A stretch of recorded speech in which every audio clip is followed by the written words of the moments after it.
Números capítulo 27,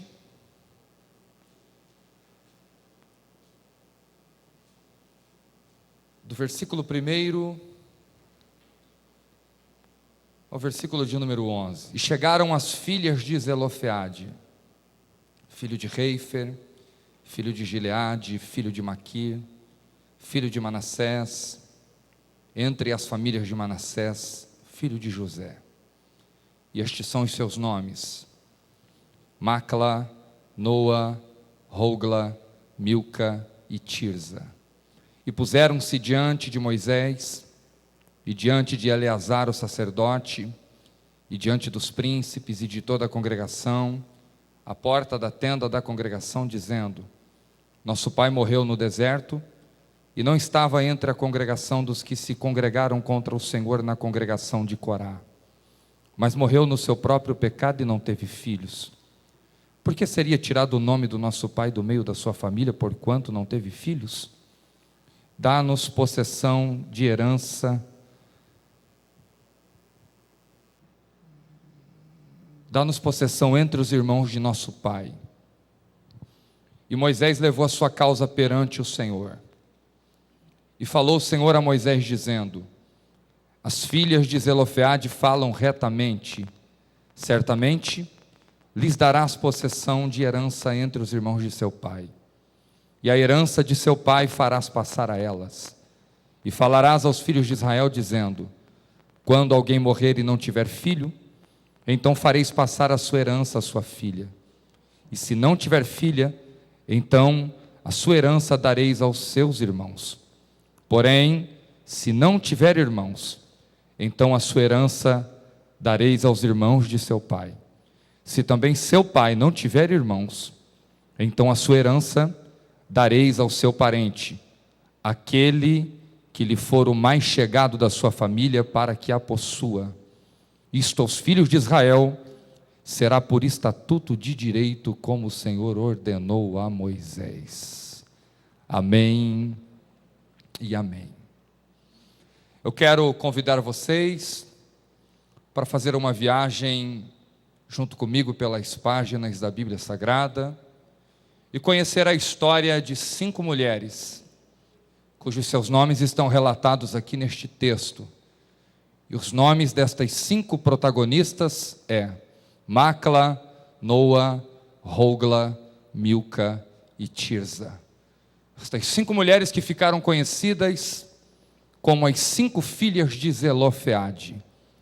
5 mulheres que viveram em um tempo, em um período muito distante do nosso, e que tinham todas as características de quem nasceu para perder. Mas estas 5 mulheres é a demonstração máxima de que todos têm a capacidade de superar obstáculos e entrar para a história como vencedores. Começo falando dos nomes destas 5 mulheres. Vocês observaram que no início da leitura deste texto, nós lemos primeiro os nomes dos progenitores destas 5 protagonistas, que é Macla, Noa, Hogla, Milca e Tirza, e os nomes destes protagonistas colocados acima dos seus nomes é algo diferente, porque geralmente quando se ia contar a história de mulheres no Antigo Testamento, não precisava nem mesmo do relato dos nomes. Dentro da cultura judaica, quando a história de uma mulher ia ser relatada, geralmente o escritor não escrevia os nomes, relatava apenas a história e falava uma certa mulher. Vocês encontram as várias histórias relatadas na Bíblia de mulheres que venceram, que foram curadas, e que não há o registro do nome. Isso era muito comum na cultura judaica. Então já era incomum o relato do nome de uma personagem feminina. Muito mais incomum ainda haver os nomes dos progenitores destas personagens. Mas eu vou explicar um pouquinho mais à frente o porquê que está aqui relatado o nome dos progenitores. Nós temos todos os nomes dos progenitores destas 5 mulheres as 5 protagonistas desta história, e temos também os nomes de cada uma delas aqui inseridos. Começo explicando para vocês o significado do nome de cada uma delas. Vocês viram que são nomes estranhos, não é? Por exemplo, o nome Macla é um nome estranho ou não é? Em algumas traduções está Maalã, é um nome muito estranho. Mais estranho e mais complicado ainda é o significado deste nome. Este nome significa doença ou enfermidade. Você teria coragem de colocar o nome da tua filhinha de Macla ou de Maalã, significando doença ou enfermidade? O segundo nome que está registrado ali é o nome Noa. Este nome também não é um nome muito bonito. Este nome significa lisonja. O terceiro nome nós temos aqui, que é o nome Hogla. É claro que não temos aqui no terceiro nome um significado completo, mas tudo indica que este nome, dentro do hebraico antigo, significa pardal. Nós temos o quarto nome, que é o nome Milca, e este nome significa conselho. E o quinto nome, quinto e último, o nome da filha mais nova de Zelofeade é Tirza, que significa descanso. Se você observar o significado de cada um dos nomes que nós temos aqui, do nome de Macla, Noa, Hogla, Milca e Tirza, nós teremos 5 fases da vida de Zelofeade. Vocês percebam aqui que começa com o primeiro nome, Macla, doença, Noa, lisonja, Hogla, pardal, Milca, conselho e Tirza, descanso. O que me chama a atenção é observar que na trajetória de Zelofeade, ele começou com uma doença, mas ele terminou com descanso. O nome da filha mais velha significa doença, mas o nome da filha mais nova significa descanso. É que ao longo da trajetória deste homem, ele achou em Deus descanso no final da sua vida. Quantos acreditam que podem até começar com enfermidade, com problemas, com dificuldades, mas que no final vai terminar com descanso? Levanta a mão e diga um amém bem forte. Por exemplo, o nome Hogla, que é pardal, isso fala de ser livre para voar. Eu acredito que é nesta fase da vida de Zelofeade que ele começa a ficar livre para voar. Se você pegar os significados dos nomes dentro da cultura judaica, você vai ver que os judeus sempre se importaram muito com o significado dos nomes que eles dariam aos seus filhos. E Deus também sempre levou muito a sério o significado dos nomes dos homens a quem Ele mesmo estava levantando. Ele até trocou o nome de alguns personagens. Vocês peguem a história de Jacó. Jacó recebe o nome de Jacó simplesmente porque na hora do nascimento ele nasce agarrado ao calcanhar do irmão Esaú. Então o pai, Isaac, olha e diz: é Jacó, é usurpador, é enganador. Esse vai ser o nome do garoto, porque nasceu agarrado ao calcanhar do irmão. Mas depois Deus, se importando com Jacó, Ele mesmo muda o nome de Jacó, de enganador, para Israel, aquele que lutou com Deus e que perseverou. Vocês se lembram de quando Benjamim nasceu e ele trouxe dor na hora do parto para sua mãe?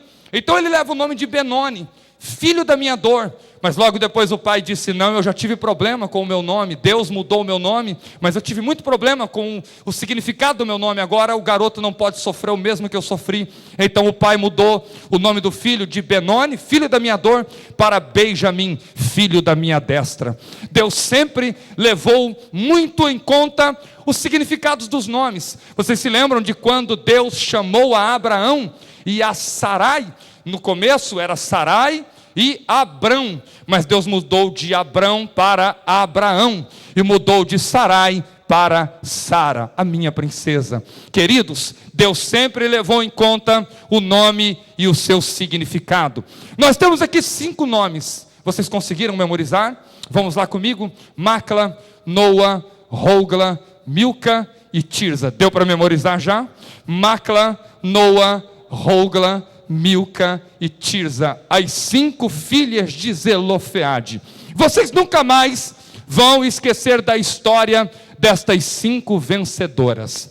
Para esta noite, para ilustrar melhor a história destas 5 mulheres, eu quero transmitir uma mensagem para vocês com o seguinte tema: não desista daquilo que é teu, lute.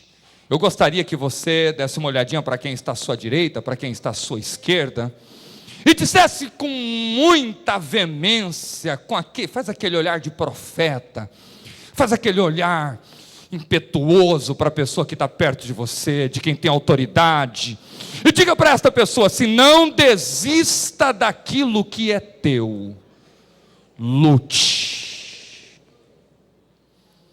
Agora diga para outra pessoa que está do outro lado, diga para alguém que está atrás de você, seja a boca de Deus agora, profetize para esta pessoa: não desista daquilo que é teu, lute.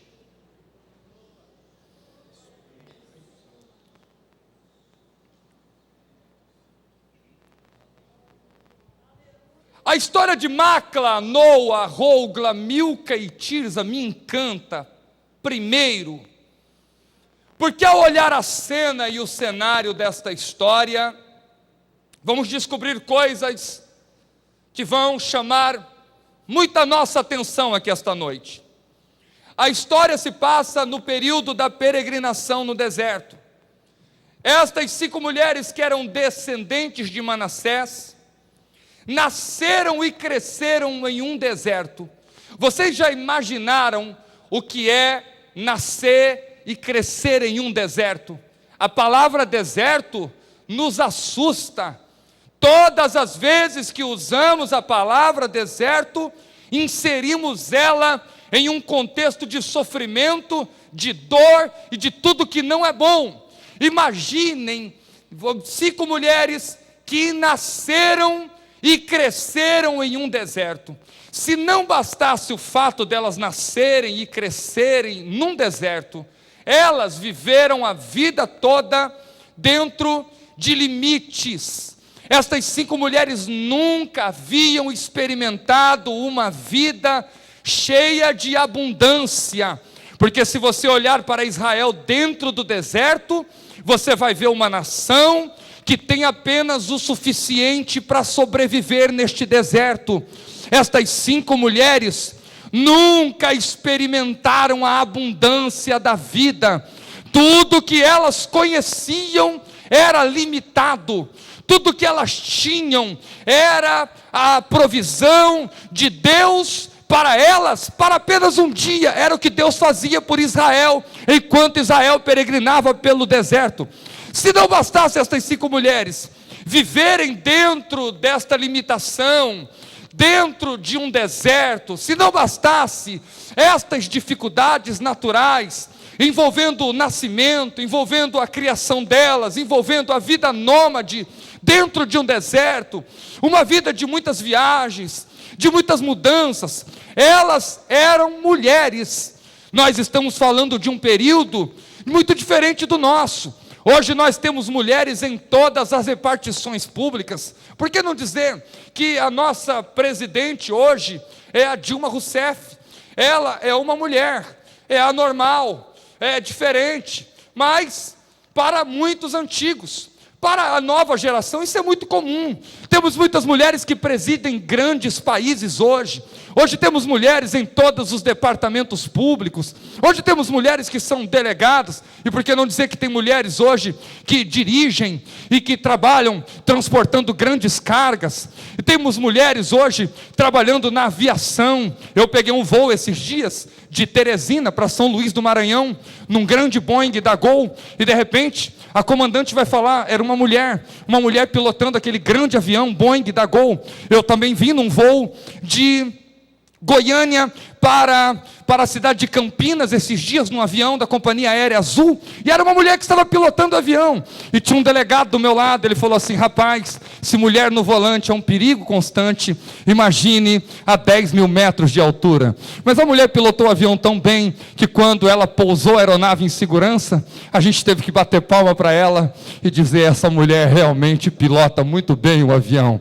Nós temos mulheres hoje, em todos os departamentos, gente. Existiam profissões que eram exclusivas dos homens, mas hoje a mulherada está dominando geral. E por que não dizer que a mulherada está dominando o trânsito, está tirando carteira de habilitação? E a minha esposa falou que no ano que vem vai tirar a carteira de habilitação. Meu Deus do céu, misericórdia de quem passar perto dela. A mulherada pega o carro, sai tranquilamente. Estamos em tempos modernos. Se você já teve o privilégio de ir à Europa, você vai ver que isso é muito mais real na Europa do que aqui no Brasil. As mulheres são cada vez mais independentes.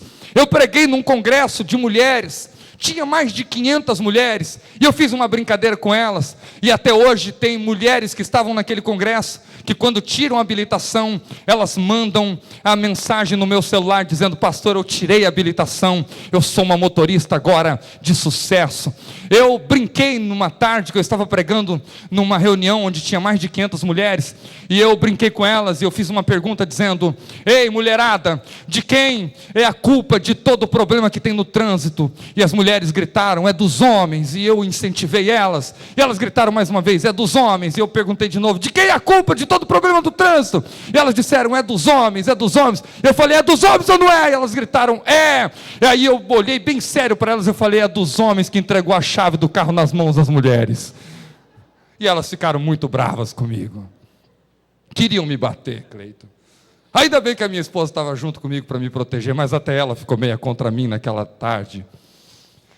Mas eu falei só para arrancar um sorriso bonito de vocês. A história destas 5 mulheres se passa num tempo muito distante do nosso, onde existiam homens tão machistas, a ponto de agradecerem a Deus só pelo fato de terem nascido homens, onde existiam homens que eram tão machistas, que eles chegavam, em casos extremos, a acreditar que as mulheres eram como os animais que não tinham alma, que depois da morte não tinha para elas nem céu e nem inferno. Estes homens eram machistas a este ponto, simplesmente por conhecerem a história do jardim do Éden, e de saberem que foi Eva que primeiro comeu o fruto e que posteriormente deu para o seu marido. Por causa deste episódio, por causa do acontecido do Éden, as mulheres ficaram discriminadas dentro da comunidade judaica, a ponto de às vezes elas terem todas as leis que cobriam elas descobertas por homens que eram extremamente machistas. Então este é o cenário em que as mulheres estão vivendo, um deserto cheio de complicações, cheio de limitações, cheio de problemas. Estas mulheres eram mulheres desfavorecidas, eram mulheres que estavam cada dia mais sendo oprimidas por homens machistas. Mas nós vamos ver que não houve nada que pudesse parar estas mulheres, não houve nada que fizesse estas mulheres abaixar a cabeça, não houve nada que fizesse com que estas mulheres desistissem daquilo que elas acreditavam ser delas por direito. E vamos nesta noite aprender que nós não nascemos para perder, que independente de ter nascido no meio de complicações ou não, independente do deserto que você esteja vivendo até hoje ou não, independente de qualquer coisa, Deus quer mudar a tua história através da tua atitude, através do teu posicionamento na sua presença. Primeiro, a história das filhas de Zelofeade me chama a atenção, porque não havia precedentes. Eu vou explicar. No período em que Israel peregrinou pelo deserto, houve 4 incidentes de difícil solução. Por quê? Porque não tinha precedentes. Não tinha acontecido nada daquela natureza ainda. Por exemplo, o blasfemo referido em Levíticos 24:11 não tinha precedentes, por isso foi um caso difícil de se resolver. O segundo, aqueles que se contaminassem tocando em cadáver, que está registrado em Números capítulo 9, versículo 8, não teve precedentes para este caso, por isso também era um caso difícil de resolver. E aquele que não guardasse o sábado, segundo o que está escrito em Números capítulo 15, versículo 34, também não teve precedentes para este caso. E o quarto caso é o caso das filhas de Zelofeade, registrado aqui em Números capítulo 27, do versículo 1 ao versículo de número 11. Quando era apresentado um caso sem precedentes, era muito mais difícil de se resolver, era muito mais complicado. Por isso, Moisés viu tanta dificuldade para solucionar estes casos, que ele recorreu a Deus, porque até então ele nunca teve que resolver um caso parecido com este. É por isso que Moisés recorre a Deus, para saber qual é a palavra de Deus, qual é o posicionamento de Deus a respeito deste caso. Trazendo para os nossos dias, quando nós precisamos de um milagre, de uma reviravolta na nossa vida, que ainda não tem precedentes, é muito mais difícil. Por exemplo, se alguém aqui está doente, você não se preocupa muito. Por quê? Porque há precedentes que pessoas antes de você foi curado, não é verdade? No que você se apoia? Você se apoia no testemunho de um irmão que foi curado do mesmo problema que você tem, não é verdade? Não é assim que nós agimos. Nós agimos em cima dos precedentes. Nós trabalhamos em cima dos testemunhos de vida. Por exemplo, o irmão abriu uma empresa e se deu bem, é um precedente. O irmão tinha um câncer, mas ele foi curado, é um precedente. O irmão ficou desempregado, mas um mês depois, Deus abriu uma porta para ele. Então nós temos um precedente para poder se apegar. Há muitos precedentes de milagres dentro da igreja. Então nós olhamos e falamos, se aquele irmão conseguiu, eu também vou conseguir, porque tem precedentes. Mas e quando você precisa de um milagre e não há precedentes para você se apegar? E quando aquilo que você precisa, ninguém antes de você alcançou? Eu estou pregando aqui esta noite para pessoas que talvez venha de uma família de perdedores, que não há precedentes de vencedores na tua família. Eu estou pregando para pessoas aqui esta noite, que talvez venha de uma família, que ninguém jamais entrou para a universidade, e você está dizendo, meu Deus, eu vou ser o primeiro, não tem precedentes, mas eu profetizo, que Deus vai fazer você se tornar o primeiro no meio da tua família. Talvez eu esteja pregando aqui para pessoas que vêm de uma família tão cheia de problemas, tão cheia de dificuldades, que venha as dificuldades.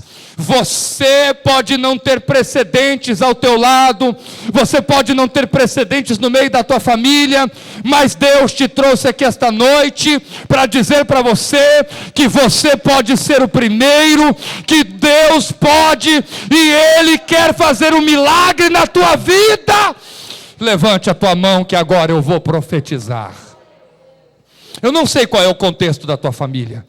Eu não sei qual é o contexto que você está vivendo na sociedade. Eu não sei o que você passou até agora. Eu não sei se há precedentes de vencedores no meio da tua família, na tua história. Deus está te dizendo que você pode ser o primeiro aqui esta noite, se você acreditar. Quando Jesus, lá em Caná da Galileia, mandou encher as talhas de água, havia precedentes para isso? Havia relatos na história de que água havia se transformado em vinho? Não. Como é que Maria creu? E disse, faça tudo o que ele disser. Quando Jesus chamou a Pedro e disse, ei, vamos lá para o mar, para o alto mar comigo. E Pedro foi. E quando chegou lá, Jesus olhou para Pedro e disse assim, lance as redes. Pedro olha para Jesus e diz assim, Senhor, eu passei a noite toda tentando apanhar peixes e não apanhei nada. Aí Pedro diz assim: mas Senhor, segundo a tua palavra, eu vou lançar as redes. Não havia precedentes. Pedro seria o primeiro homem a experimentar este tipo de milagre. Quando Jesus foi multiplicar os pães, a multiplicação dos pães é fascinante. Talvez você nunca parou para pensar como foi. Sabe como foi? Os pães veio das mãos de um menino de 12 anos de idade para as mãos dos discípulos. Das mãos dos discípulos foi para as mãos de Jesus. Das mãos de Jesus foi para a presença de Deus. Da presença de Deus nas mãos de Jesus, das mãos de Jesus, Jesus pega os pães, depois de orar, ele reparte em pedaços iguais, coloca um pedaço na mão de Pedro, um pedaço na mão de Tiago, um pedaço na mão de João, Filipe, Bartolomeu, André, até Judas Iscariotes. Quando cada um deles tem um pedaço de pão na mão, Jesus olha bem sério para eles e diz assim: agora reparta o pão para a multidão. Você já imaginou a cena? Jesus olhando para eles, eles só têm um pedaço de pão na mão, e Jesus está dizendo: reparta o pão para a multidão. Imagine a cena, eles têm um pedaço de pão, e tem 5.000 homens, mais mulheres e crianças na frente deles, e não há precedentes de um milagre assim. Então Pedro, Tiago, João, olha para o cesto, olha para o pedaço de pão pequeno, o cesto gigante, eles têm que recomeçar a repartir o pão, acreditando que vai haver um milagre no partir deste pão. Então eles arrancam o primeiro pedaço, segundo pedaço, terceiro pedaço, quarto pedaço, quinto pedaço, sexto, sétimo, oitavo, nono, eles enchem o cesto só com um pedacinho de pão que eles têm na mão. Onde é que acontece o milagre? O milagre acontece nas mãos deles, porque Jesus já tinha liberado uma palavra. Então tem horas que vai haver milagres em nossa vida sem precedentes. Você não precisa se apegar em precedentes. O teu Deus é surpreendente, Ele pode te surpreender, Ele pode fazer coisas na tua vida que vai deixar a ciência sem explicação, que vai deixar os homens mais estudados sem explicação. Deus vai te surpreender, Ele manda dizer aqui esta noite.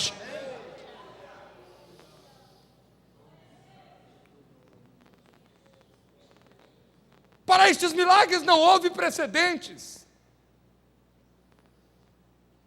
Nós queremos geralmente basear a nossa vida na história de outros. Mas tem horas que é você e Deus. Quando Jesus olhou para Pedro no meio daquela tempestade na quarta vigília da noite e disse: venha. E Pedro primeiro perguntou a ele: Senhor, és tu mesmo? Jesus disse: sou eu. Ele disse: se tu és mesmo o meu Senhor, o meu mestre, me mande ir até o Senhor. E Jesus disse: venha. Quem é que já tinha andado sobre as águas? Qual homem tinha tido o privilégio de andar sobre as águas, com exceção de Jesus? Nenhum. Pedro foi o primeiro. Não havia precedentes. Não havia precedentes, mas Pedro teve o privilégio de andar sobre as águas. Vai ter horas na tua vida que não haverá precedentes para você tomar base nestes testemunhos. Tem hora que você vai ter que crer que Deus pode mudar a tua casa, que Deus pode mudar o teu casamento, que Deus pode mudar a história da vida do teu filho, da tua filha, que Deus pode mudar a tua vida financeira. Vai ter horas que você vai olhar para a tua família e vai dizer: na minha família não tem ninguém que enriqueceu, mas Deus vai fazer com que eu seja o primeiro, porque Ele quer me colocar na história. Vai ter horas que não haverá relato de que a enfermidade que você tem, teve alguém antes de você que foi curado, mas você vai dizer: não, esse diagnóstico não é o meu fim, esse prognóstico não é o meu fim. O meu Deus, Ele poderá fazer um milagre, eu posso ser o primeiro. Quantos acreditam que Deus pode te colocar na história? Quantos querem marcar uma história? Quantos querem entrar para a história? Levanta a mão. Se você puder, diga uma palavra para glorificar este Deus aqui esta noite, porque Ele está te falando aqui hoje. A história destas mulheres não tinha precedentes. Nunca tinha havido mulheres que precisassem reclamar a herança paterna. A herança era passada de pai para filhos. Mas todos os pais tiveram pelo menos um filho homem, com quem pudesse deixar a herança. Mas Zelofeade deve ter morrido com um ponto de interrogação na cabeça. Por que Deus não me deu um filho homem?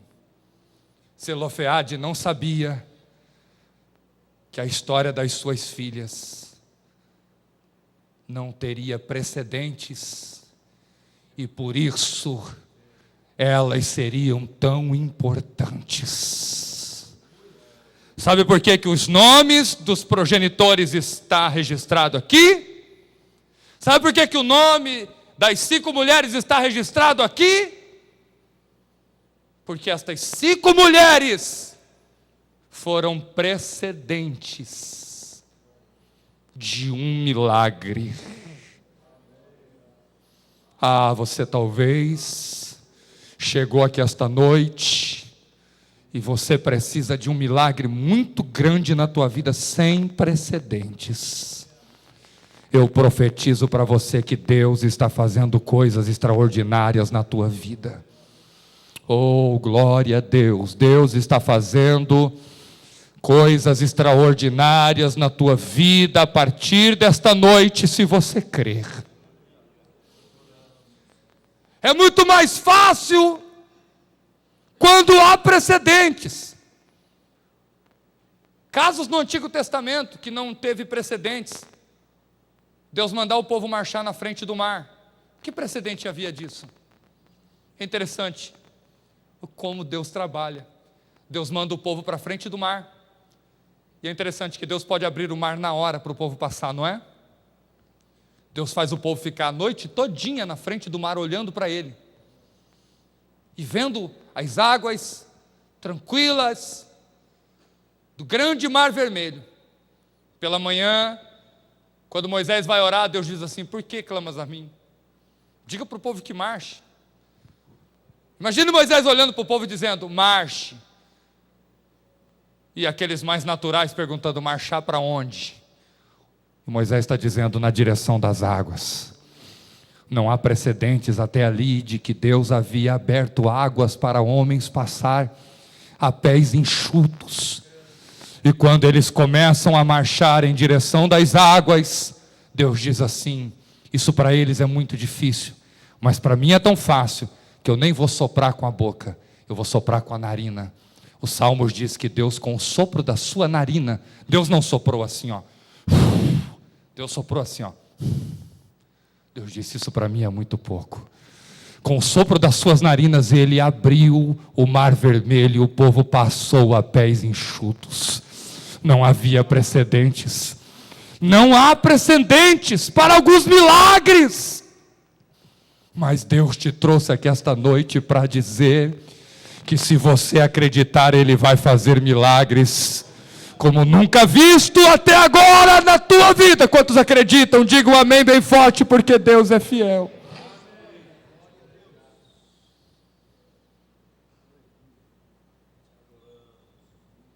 Por exemplo, quando Josué foi passar pelo Jordão, Josué tinha um precedente. O povo já tinha passado pelas águas. Por exemplo, quando os 3 reinos se juntaram e subiram contra Josafá, como Josafá ora? 2 Crônicas capítulo 20, versículo 7 a seguir, nós encontramos Josafá orando e dizendo para Deus de grandes livramentos que Deus havia dado para o seu povo no passado. Então eles tinham precedentes. Mas o caso das filhas de Zelofeade era um caso único, sem precedentes. E elas, mesmo não tendo nenhum precedente, elas acreditaram que Deus faria alguma coisa a favor delas. Por isso, elas não tiraram conclusões a partir das circunstâncias. Elas preferiram ficar com a promessa de Deus. Eu tenho uma palavra profética para te entregar aqui esta noite. Não tire conclusões a partir das circunstâncias. Fique com as promessas de Deus para a sua vida. Não, eu vou falar com mais intrepidez para você compreender o que Deus quer falar contigo. As circunstâncias, as grandes tormentas, as grandes dificuldades que você está enfrentando hoje, não querem dizer que este é o teu fim. Deus está dizendo: não conclua nada a partir destas circunstâncias. Acredite nas promessas de Deus. Porque a última palavra não sai da boca de um advogado, a última palavra não sai da boca de um juiz, a última palavra não sai da boca de médicos, a última palavra não sai da boca de homens, a última palavra não sai da boca de um psicólogo, a última palavra vai sair da boca do Deus Todo-Poderoso para a sua vida. Estas 5 mulheres, mediante a todas as circunstâncias que lhe cercavam, elas não concluíram que era o fim. Elas acreditaram que Deus estava acima de toda a lei humana. Elas acreditavam que Deus poderia fazer alguma coisa por elas, porque Deus é justo. Ou quando você acredita na misericórdia de Deus, quando você acredita na justiça de Deus, quando você acredita que Deus está acima de qualquer circunstância humana, você alcança milagres extraordinários da parte de Deus. Levanta a tua mão, porque eu vou profetizar para você que não importa qual seja a circunstância que te cercou durante todo este ano, eu quero profetizar que até o término deste ano, haverá ainda uma reviravolta na tua vida, haverá ainda uma reviravolta no teu caso, haverá ainda um mover de Deus na tua história. Não conclua nada a partir das circunstâncias, porque Deus vai mudar as circunstâncias. Eu estou profetizando, Deus vai mudar as tuas circunstâncias. Deus vai mudar as circunstâncias da tua casa. Deus vai mudar as circunstâncias da tua família. Deus vai mudar as circunstâncias da tua vida financeira.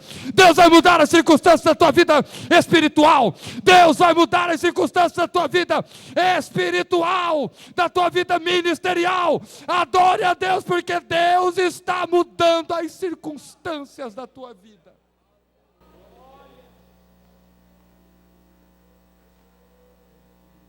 Eu li um pensamento que diz assim: dois homens olharam através das grades de uma prisão. Um viu a lama do chão,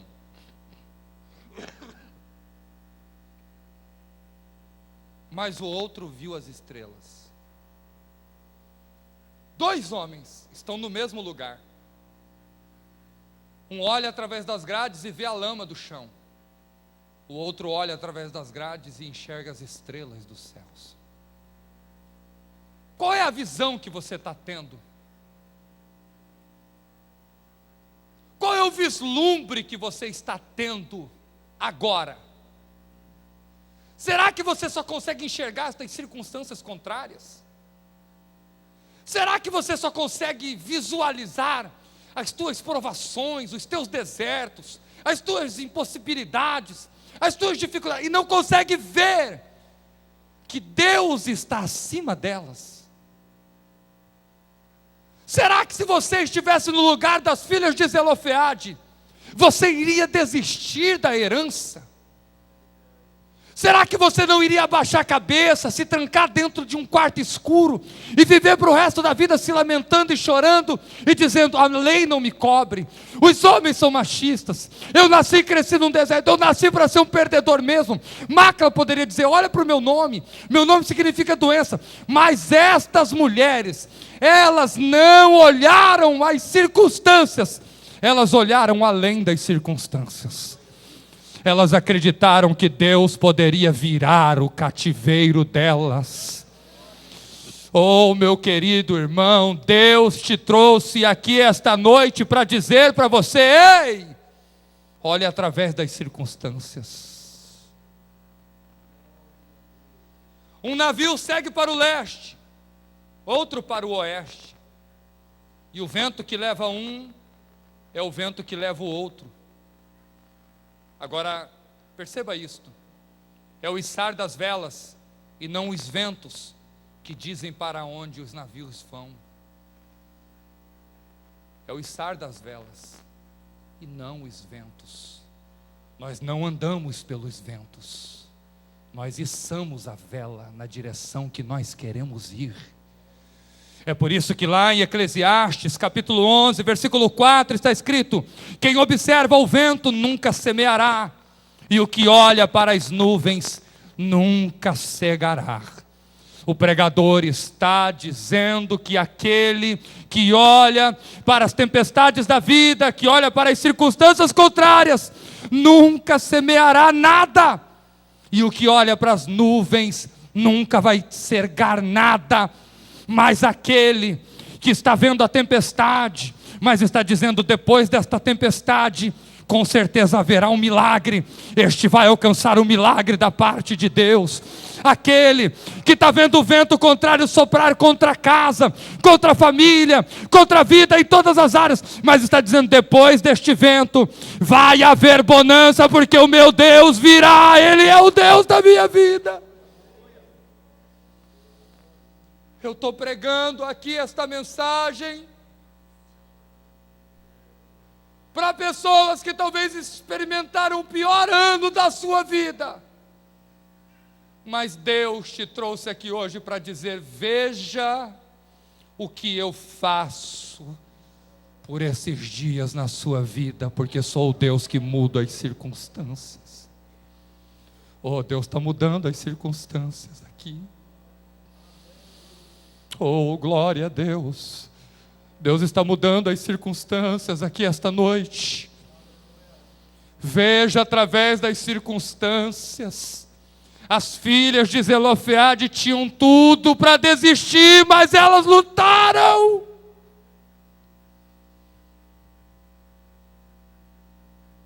Tem horas que você tem que crer, mesmo tudo estando contra você, mesmo nada estando a teu favor. Tem períodos da vida que a gente olha para um lado, a gente olha para o outro, a gente não vê saída.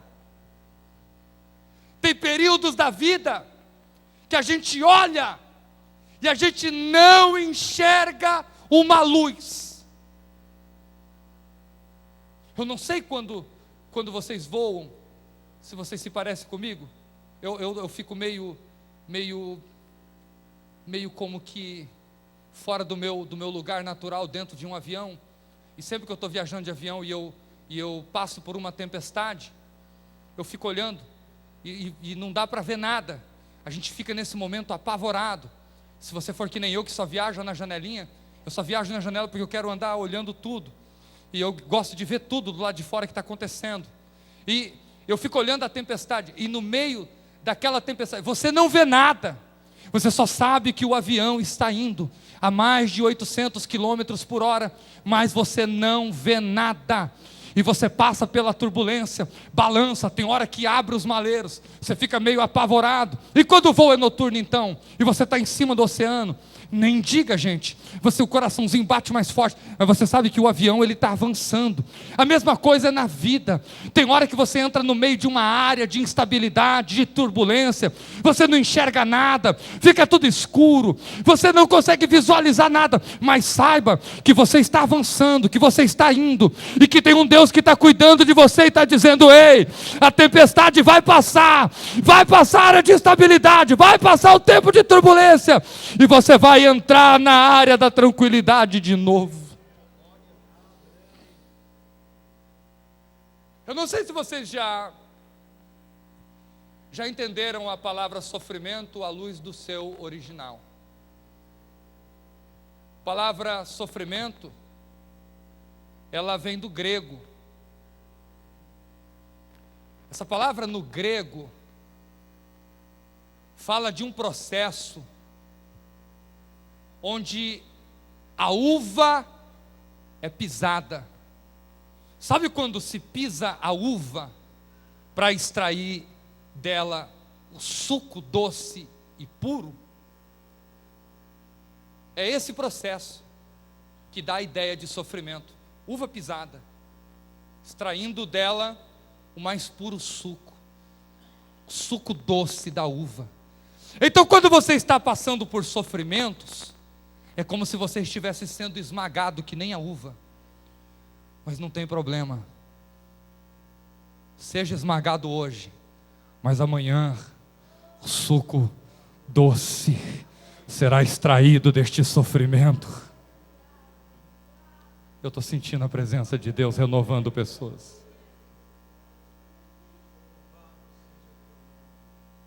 Irmãos, eu peguei para falar para vocês aqui um hino de Will Thompson, de 1804.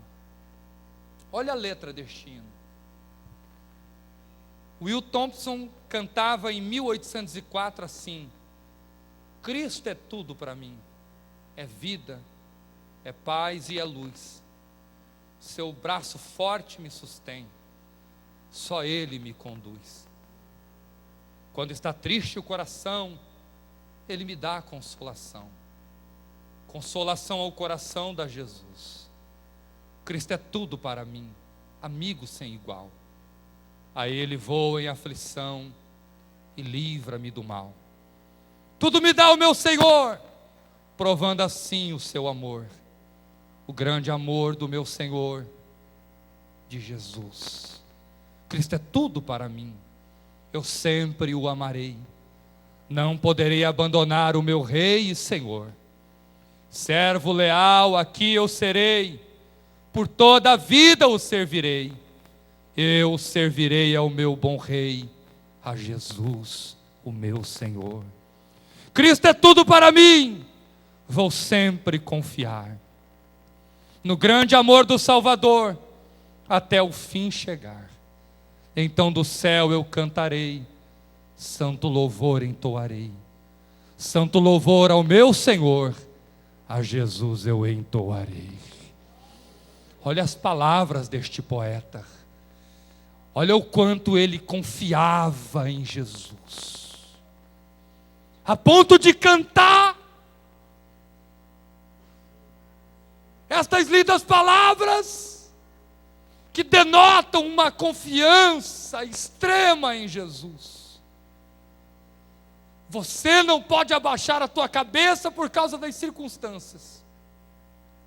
Você não pode desistir dos teus projetos de vida, porque alguma coisa deu errado. Você não pode desistir do teu sonho, porque alguém mandou você desistir. Você não pode parar agora, porque uma porta se trancou diante de você.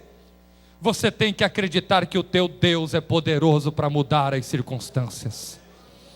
Oh, eu estou sentindo a presença de Deus, que renova a vida de pessoas que chegaram aqui esta noite, talvez concluindo tudo a partir das circunstâncias. Não conclua nada a partir das circunstâncias. Você só vai ter conclusão quando Deus falar. Enquanto Deus não falar, não há conclusões. E Deus está falando para pessoas aqui esta noite levantar a cabeça. Deus está falando que Ele vai alargar as tuas circunstâncias. Deus está falando que não é o fim da tua família, que não é o fim do teu casamento, que não é o fim da tua história, que não é o fim. Deus está fazendo coisas maiores do que você espera aqui esta noite.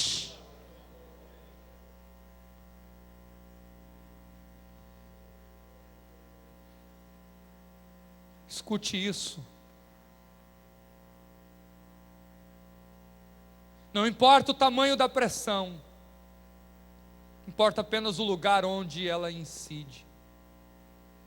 Que ela nunca incida entre o Senhor e você.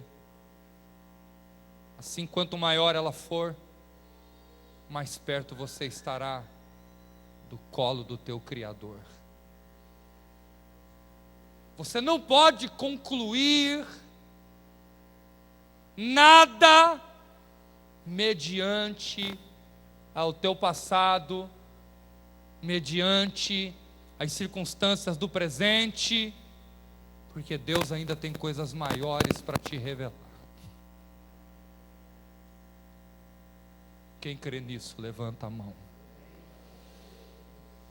Então dá uma olhadinha para quem está do lado e diga: não conclua nada a partir das circunstâncias.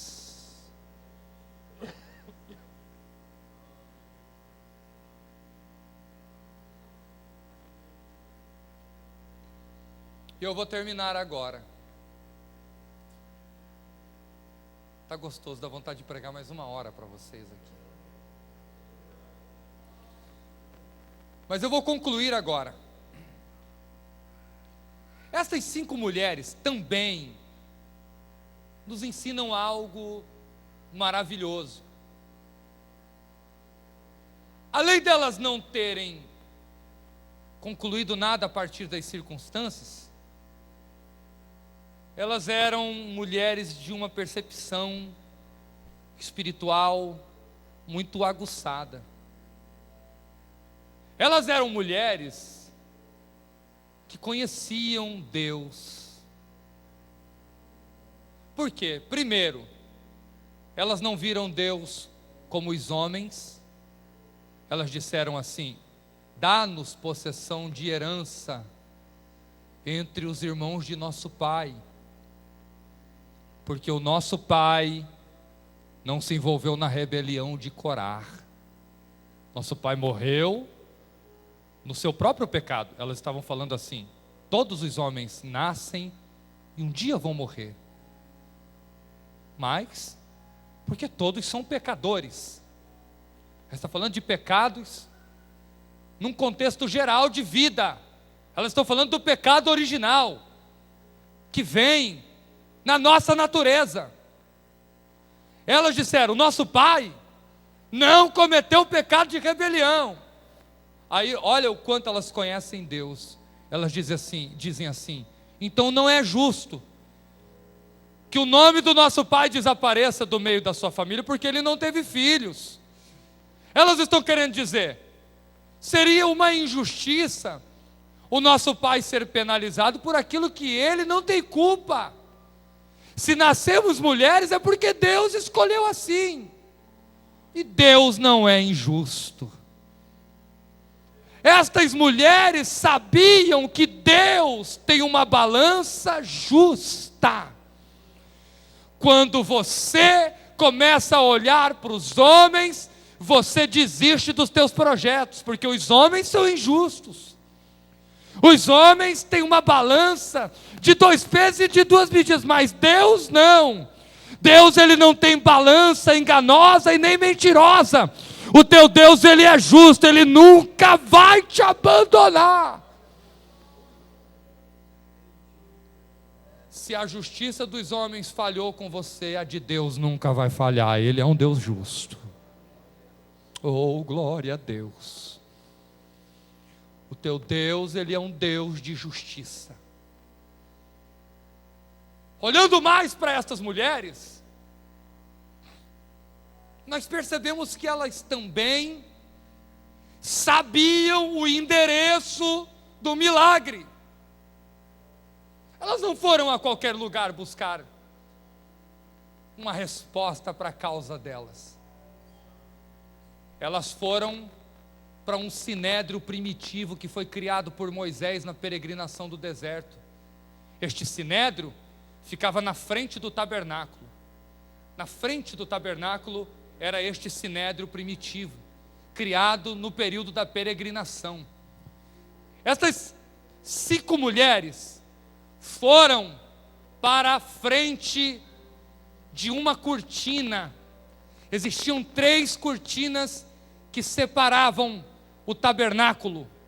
A primeira cortina ficava no pátio, e esta cortina dava acesso a um lugar que somente os judeus e não gentios poderiam frequentar, para poderem recorrer a Deus pelos seus problemas e pelas suas causas. A segunda cortina poderia ser visitada 1 vez por dia pelos sacerdotes apenas, Mas a terceira cortina, que cobria o Santo dos Santos, ela só era ultrapassada uma vez por ano, e ainda somente pelo sumo sacerdote. Estas 3 cortinas demarcava ou estava impondo limites, ou seja, estas cortinas mostravam graus de acesso à presença de Deus. Estas mulheres conheciam isso, e elas foram e entraram pela primeira cortina e recorreram a Deus. Sabe o que isso nos ensina? Que não é a qualquer lugar que nós iremos na hora da dificuldade, que não é qualquer lugar que você pode ir para recorrer a Deus. O endereço do milagre hoje é a casa de Deus, é a presença do teu Deus. Tem gente que quando está com dificuldade, vai para a casa de um profeta, vai para a casa de uma pessoa que faz orações, entre aspas, orações fortes. Pega o telefone, liga para profeta. Você não precisa ligar para profeta para saber o que Deus quer com você. Se Deus quiser falar com você, Ele vai mandar o profeta na tua casa, ou Ele vai mandar o profeta te ligar. Você não precisa ficar desesperado, desesperado para um lado e para o outro. Não, você só precisa aguardar a providência de Deus. Você só precisa estar no lugar certo, e o lugar certo é a presença de Deus.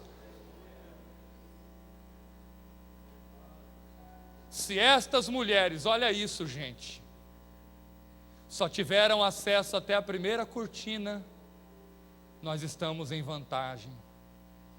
Nós hoje entramos no Santo dos Santos.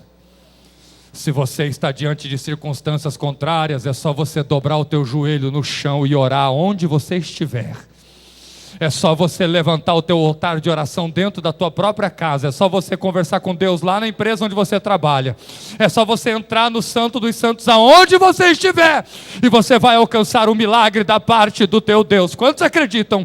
Levante a mão e digam glória a Deus bem forte para glorificar este Senhor.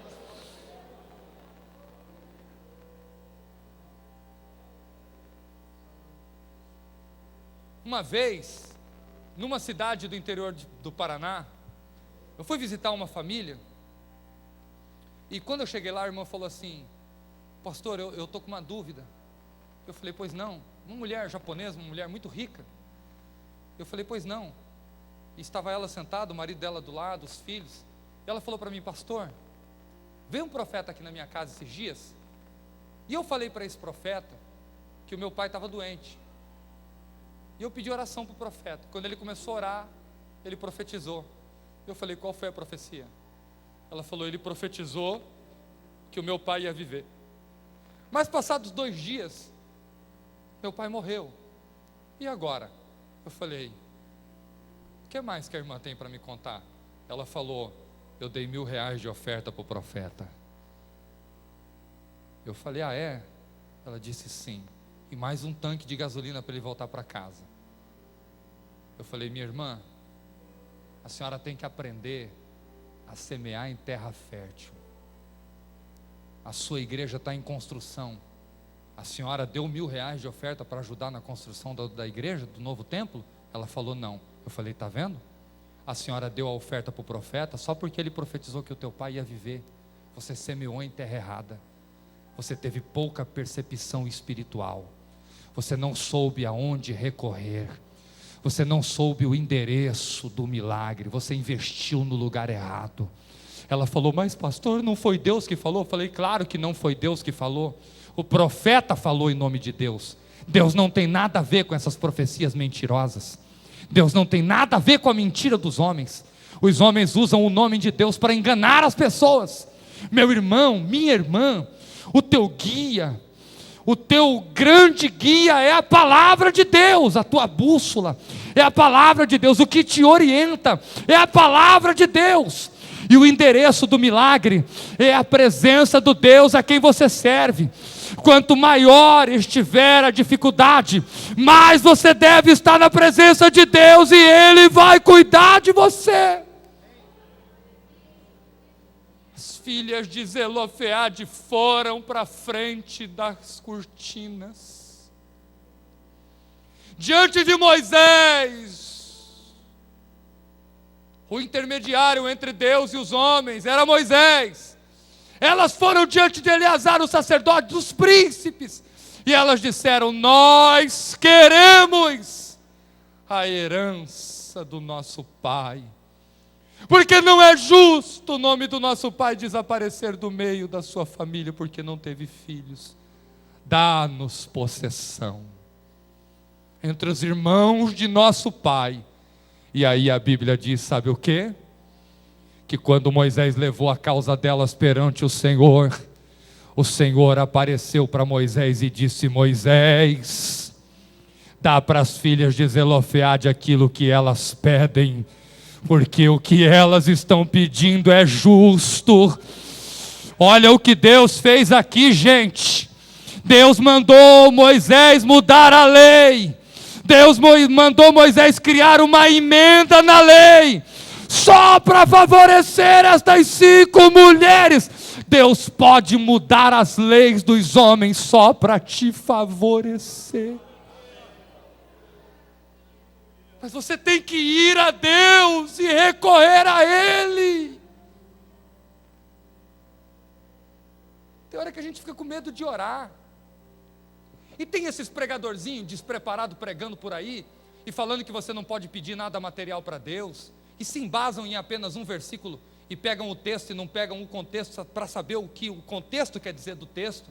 E eles ficam falando que você não pode pedir nada material, que você não tem que, você só tem que buscar o espiritual e o resto. Não, meu irmão, Deus quer saber de cada necessidade tua.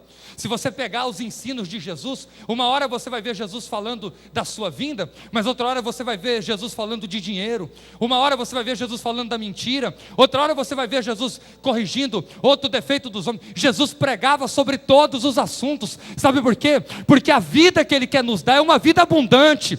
E essa vida abrange todas as áreas da nossa vida. Deus quer ouvir cada um dos teus muitos sentimentos.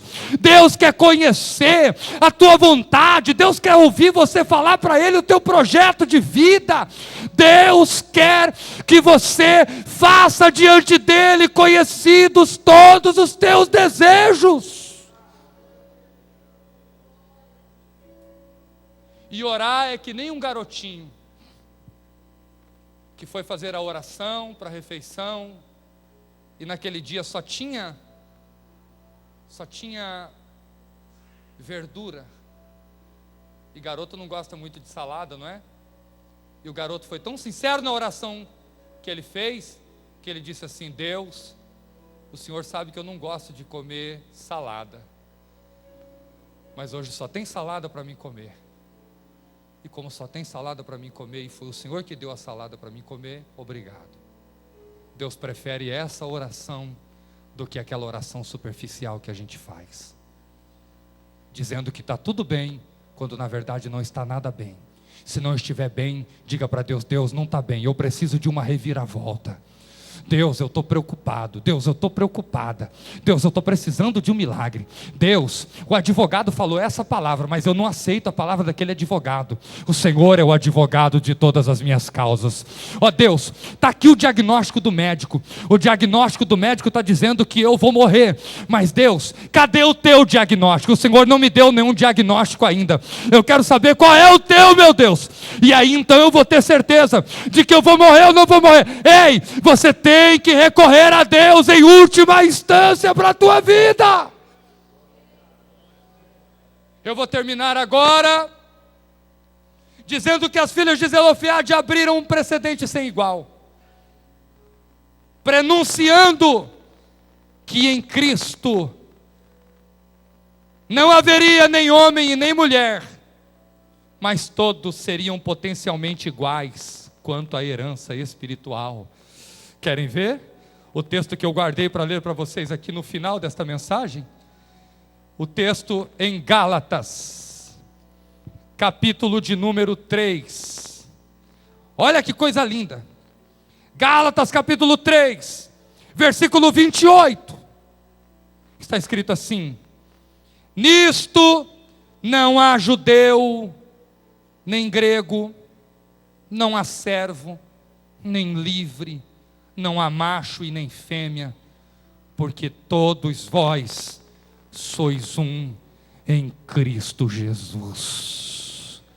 Quando as filhas de Zelofeade recorreram a Deus, elas estavam prenunciando a chegada do reino de Cristo, onde não há homem e nem mulher, onde não há rico e nem pobre, onde não há senhor e nem servo, todos somos iguais na presença do nosso Deus, somos herdeiros. Elas estavam prenunciando a chegada deste reino. E olha o que está escrito em Romanos, capítulo 8, versículos 16 e 17. O mesmo Espírito testifica com o nosso Espírito que somos filhos de Deus. E se nós somos filhos, somos logo herdeiros também. Herdeiros de Deus e co-herdeiros com Cristo. E se é certo que com Ele padecemos, para que também com Ele sejamos glorificados. Quantos filhos de Deus nós temos aqui esta noite? Fica de pé por gentileza. Aleluia!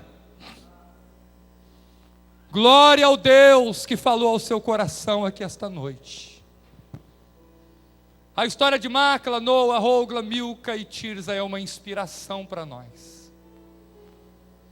As 5 filhas de Zelofeade, que sem nenhum precedente recorreram a Deus, não tiraram conclusões a partir das circunstâncias, prenunciaram a chegada do reino de Cristo e superaram todas as dificuldades, entraram para a história como vencedoras. Você não nasceu para perder, você pode superar qualquer obstáculo na tua vida. Eu quero perguntar, quantas pessoas querem vir aqui na frente receber uma oração? Venha, venha correndo aqui para frente. Você que ouviu esta mensagem e o teu coração está palpitante, e você está dizendo: meu Deus, eu acredito que tu podes mudar a minha história.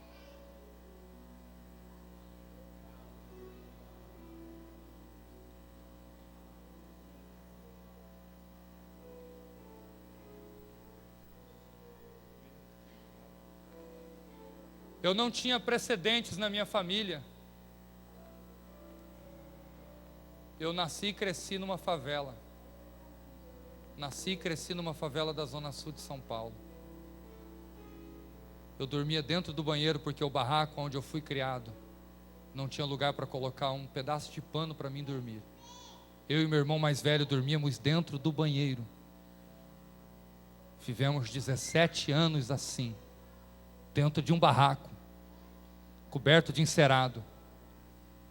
O piso era de pedra brita, no meio de uma das maiores favelas da zona sul de São Paulo, lá na capital.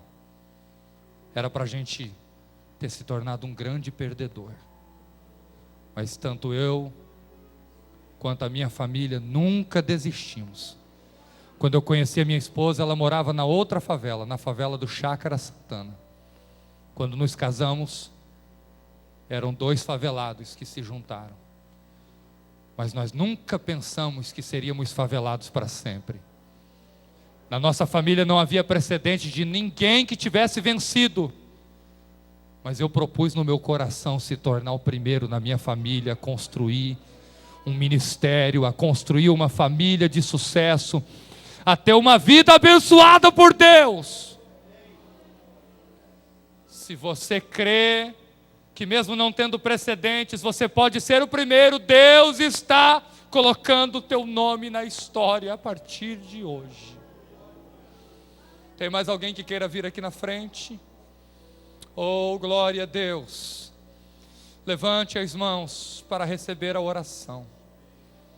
Oh, glória a Jesus. Deus, estamos orando por todas estas pessoas agora. Estamos intercedendo por elas, que foram, Senhor, grandemente tocadas pela Tua palavra. E eu acredito, meu Deus, que Tu estás agora fazendo algo maior e mais surpreendente do que este irmão pode imaginar. Senhor, entra na casa, entra na família, entra na história, Senhor, para mudar. Eu acredito, meu Deus, que Tu és aquele que muda as nossas circunstâncias, que Tu és aquele que faz coisas grandes no nosso meio. Senhor, nenhuma das circunstâncias que cercam a vida, a história desta irmã, deste irmão, pode ditar o fim, Senhor. Tu és o Deus das filhas de Zelofeade, o Deus que mudou a história de Macla, de Noa, de Hogla, de Milca e de Tirza, o Deus que mudou a história destas 5 mulheres, o Deus que fez com que o nome delas estivesse registrado nas páginas sagradas da Bíblia, Senhor, para nos instruir. Deus, faz algo extraordinário agora na vida deste irmão e desta irmã. Eu acredito no impossível, Senhor. Eu acredito que está havendo curas aqui agora e milagres. Eu acredito que Tu estás fazendo, Senhor Deus, com que este irmão levante a cabeça, com que esta irmã saia do calabouço, do vale que estava vivendo. Em nome de Jesus, pedimos a Ti, Senhor, recorremos a Ti, Senhor, porque Tu és o nosso Deus, o Deus que faz todas as coisas. Amém. Você pode dizer um amém bem forte pelo que Deus está fazendo aqui agora? Aleluia!